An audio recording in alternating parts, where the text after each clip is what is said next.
సూర్యాపేట జిల్లా మేళ్లచెరువు మండల కేంద్రంలో మెయిన్ రోడ్లో అంగరంగ వైభవంగా శ్రీ విజయదుర్గ అమ్మవారి శరన్నవరాత్రి ఉత్సవాలు జరుగుతున్నాయి. సంవత్సరానికి ఒకసారి జరిగే విజయదశమి పండుగ కులాలకు మతాతలకు అతీతంగా జరుపుకోవడం, రంగురంగుల పూలతో అందంగా బతుకమ్మలను తయారు చేసి ఆటపాటలతో ఉత్సాహంగా పాల్గొంటామని గ్రామస్తులు తెలిపారు.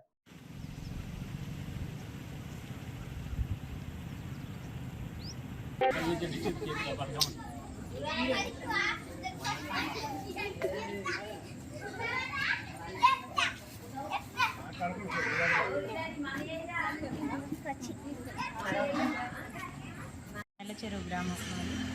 మేము అందరం ఇక్కడ మేళ్లచెరువు మెయిన్ రోడ్డు మీద అందరం అన్ని కాంప్లెక్స్లు వాళ్ళని కలిసి బతుకమ్మని తయారు చేసుకుంటాం. అనేక రకాల పూలు కలుపుకొని ఉదయం నుంచి సాయంత్రం దాకా అందరం ఆడపడుచులు అందరం కలిసి 9 రోజులు బతుకమ్మని చేసి గౌరమ్మని పెట్టుకొని పూజించి 9 రోజులు నిత్యం డైలీ ఇదే పని మీద పూజలు చేసుకొని రంగురంగుల పూలతోటి అలంకరించుకొని నాట్యం ఆడుకుంటూ 9 రోజులు ఈ బతుకమ్మని డైలీ నిమజ్జనం చేసుకొని 9 రోజులు మంచి సరదాగా గడుపుకుంటాము.